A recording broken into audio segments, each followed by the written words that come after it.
What's going on, everyone? I'm JL Day and welcome back to the channel. If you haven't yet, hit that like button and subscribe to the channel. In today's episode, we're going to break down the Philadelphia Phillies offseason, or lack thereof, I guess, because the Phillies have had a terrible offseason.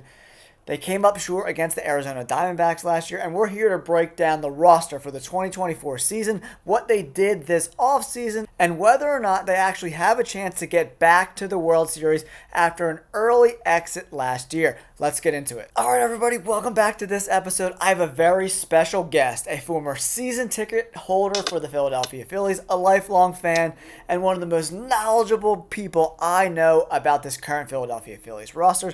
Welcome to the channel, my dad, Tommy Tombird Amaral. What's going on, brother? I'm loving the 1991 Philadelphia Fanatics hat. It looks great, buddy.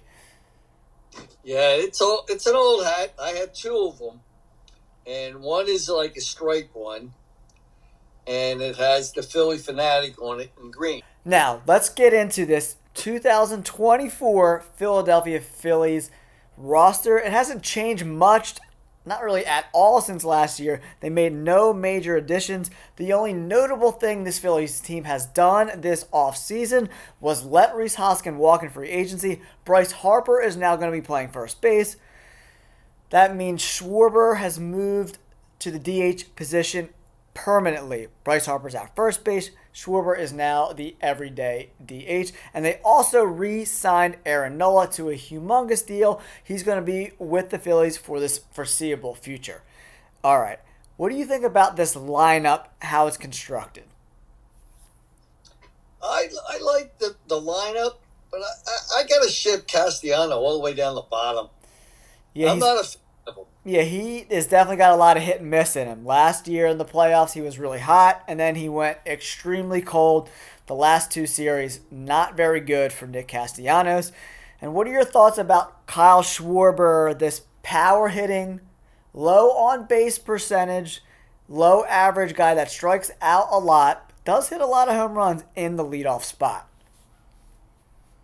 I don't know about that. They need a good leadoff guy. Now, they have some young players that are new, but their sticks fell through last year in the playoffs. He's talking about Johan Rojas, the center fielder. Trey Turner is a potential guy, the shortstop, to lead off for the Philadelphia Phillies.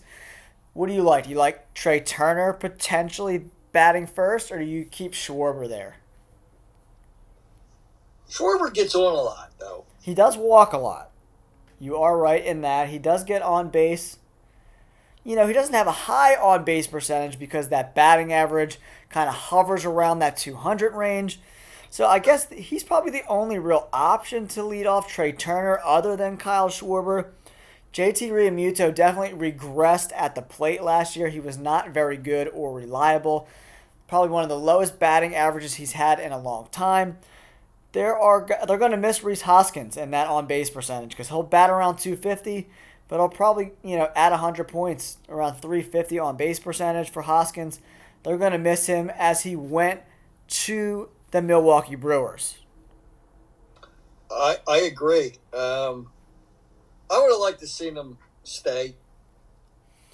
Yeah, I mean, he did play a little bit of outfield before, but that experiment didn't work out too well.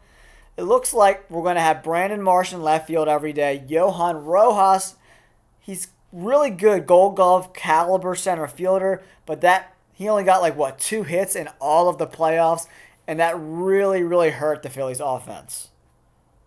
Yeah, it did. There's a lot of things. Well, I blame Thompson for that. Yeah, you kind of got to make adjustments in the playoffs. You don't have a real long window to let these guys get hot.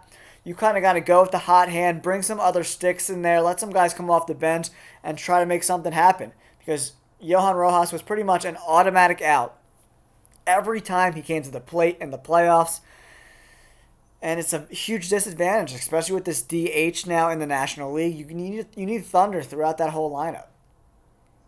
Yeah, maybe we can get somebody with the work with him to get that stick moving. Yeah, I have seen images of him working with the Phillies hitting coach in the offseason. He's been putting the work in. We'll see how that translates. And it looks like he's going to get a chance to play every day because Brandon Marsh just had knee surgery and he's out I think 4 to 6 weeks, so we're not going to see him to around mid-March probably. So he's going to get a chance to play every day. But the Phillies are going to need someone to play left field. Schwarber can do it, but they're going to need somebody else. And Dave Dombrowski, the Phillies general manager, didn't do anything. He didn't address the bullpen. He got Aaron Nola re-signed, but he didn't add any other arms. What are your thoughts of this starting rotation? I'll go through it for you. We're going to have Aaron Nola, Zach Wheeler, Ranger Suarez. That's the top 3 guys. Then we have the other 2 spots. It's Taijuan Walker and then the lefty, the young lefty, Sanchez. So what do you think about that starting rotation? Do you think they need to add some arms? And do you have any ideas of possible arms you would like to see them add to this starting rotation? How about Trevor Bauer? Yeah, I mean, I like Trevor Bauer too. Comes with a little bit of baggage, but he's willing to play for the league minimum in an incentive-based deal. He said that on a podcast a few days ago. We'll have to see how that, there's also that lefty, Jordan Montgomery from the Rangers. He won a ring last year. He had a 10-11 record, but around a 3.5 ERA in the American League, which is pretty damn good. Adding another lefty to that starting rotation, would be nice. I like Ranger Suarez. We'll have to see how he kind of regressed a little bit last year too. I think they need another top of the rotation guy to compete with the Los Angeles Dodgers and the Atlanta Braves, 2 very stacked teams.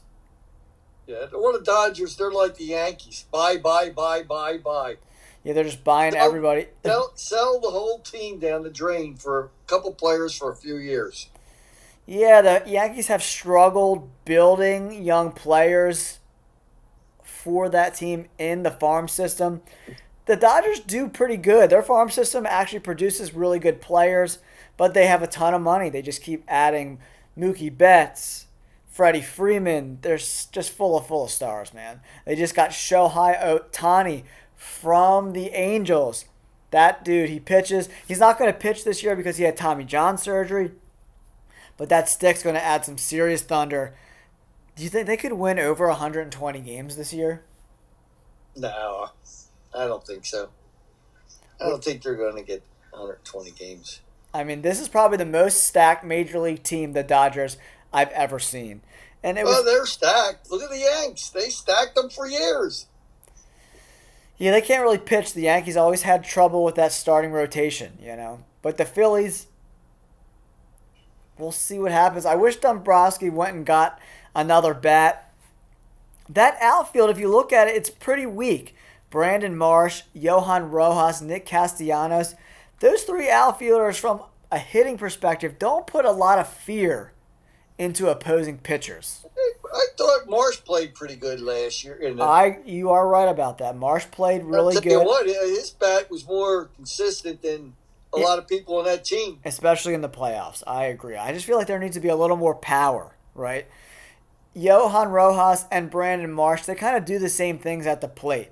They both play really good defense, and their sticks are a little suspect. Johan Rojas really struggled at the end of last year and in the playoffs. Brandon Marsh, you are 100% right. He was very consistent in the regular season and the playoffs. So we'll have to see if that outfield's going to do enough. But when you look at some of those other outfields they're competing with, the Phillies want to win a ring. They either have to go all in on the pitching or the hitting. So you're right. A guy like Trevor Bauer could make a lot of sense for the Phillies. It won't cost them a lot of money because they are spending a lot of cash right now. And I think Zach Wheeler, this might be the last year of his deal too. So they're going to have to pay up for Wheeler if they want to keep him. Oh, yeah. Wheels, to me, is probably the best pitcher on the team. Yeah, I have to agree. Aaron Nola, especially in the playoffs, he hasn't really performed in the playoffs, man. He's been very mediocre in the playoffs, and they paid him a shitload of money, so we'll have to see how that plays out. He has been one of the most consistent pitchers in Major League Baseball the last few years, but in the playoffs, for whatever reason, he hasn't had that dominant playoff performance yet. We're waiting for it, and it just hasn't come. Yeah, it's like a couple times in the World Series, he gave up some runs. Yeah, and must-win games in the playoffs too versus Arizona. He kind of shit the bed a little bit. So now, what do you think they do with JT Realmuto? Do you think they bat him second or something like that to try to get him going, or do you drop him in the lineup to like sixth or seventh? Well, who's batting third? Yeah, it's Harper, but then I would assume, but then who's going to protect Harper? Because you need protection for Bryce Harper, right? Yeah, you see, this is I would think I would lead off Turner, move. You could probably even bat Marsh second, when he's healthy. Bat Marsh second. Or even Schwarber. Yeah. Because if you don't get on, at least you got a chance of your second batter getting on. For sure. And if Schwarber bats first, he's clogging the bases for Turner. That's true. He can't run. He can't run, yeah. That's why I want Turner to lead off and get that steal involved. Yeah, because he's one of the best base stealers in Major League Baseball. So, I mean, I think you're right. That makes a lot of sense.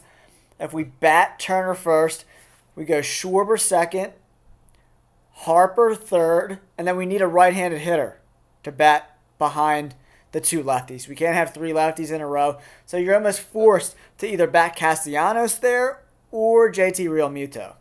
I would go to Muto. I wouldn't go with Castellano. So you have Realmuto batting fourth. And then fifth, you can go Bryson Stott. And then sixth, you bat Castellanos. I totally forgot about Stott. He's, I'll tell you what, I think he's going to light it up this year. Yeah, he's really, really good. And another guy we forgot about is Alec Bohm. He's escaped our minds. He could potentially bat in that fourth spot behind Bryce Harper. Because he can hit the long ball, and he's a good gap hitter. Yeah, 100%. Where you get a couple guys on, that could be a couple runs. 100%. So maybe we do that. We bat Bohm fourth, Stott fifth, and then you could go Castellanos sixth, Realmuto seventh. Then we do Marsh eighth, and then Rojas ninth. I don't know. I think I'd move a Muto up in front of Castellano. Yeah. Well, yeah, that could make sense because he's probably going to get on base a little more than Nick, and then Nick could potentially, when he does hit the ball, he hits bombs. So that could be a potential RBI spot for him if you bat Realmuto at their spot. So the Phillies lineup that we are projecting that would work best for this Philadelphia Phillies team, we're going to lead off with Trey Turner. Then we're going to go Kyle Schwarber, Bryce Harper, Alec Bohm, Bryson Stott, and then after Bryson Stott, we're going to go JT Realmuto, Nick Castellanos, Brandon Marsh, and in the 9 spot, we go Johan Rojas. That's a pretty good lineup. There's some good balance to it. Marsh came through, because usually the 9th ball hitter is the end of it, usually the end of the inning for the 8th batter is usually the ending of the inning. And then you got the 9th batter, Rojas, leading off. You could actually switch him and Marsh. So he could be the another leadoff hitter. Yeah, that's interesting. And then that opens up your first, second batter with Turner. You got Marsh, Turner, and that's some good speed on the bases. Yeah, that's great for gap hitters like Bryce Harper and Schwarber and Alec Bohm. Yep.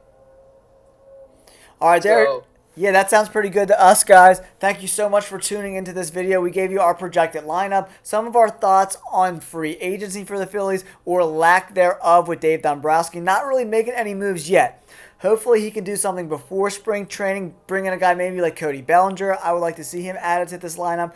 That could be really good for the Phillies because we need some depth in this lineup, everybody. Dombrowski needs to do something. He needs to add a pitcher. My dad suggested Trevor Bauer. That could be a possibility. Or Jordan Montgomery from Texas. I like those moves. They got to do something. They got to add to the lineup or add to the pitching staff if they want to compete with teams like the Atlanta Braves and the Los Angeles Dodgers. Thank you so much for coming out and talking to us on this podcast, Tom Burt. We love your knowledge. We'll be with you multiple times this season, dropping some Phillies news and coverage and our thoughts on the current state of the team. Don't forget to hit that like button and subscribe to the channel. We'll catch you on the next video. Peace! Go Phillies!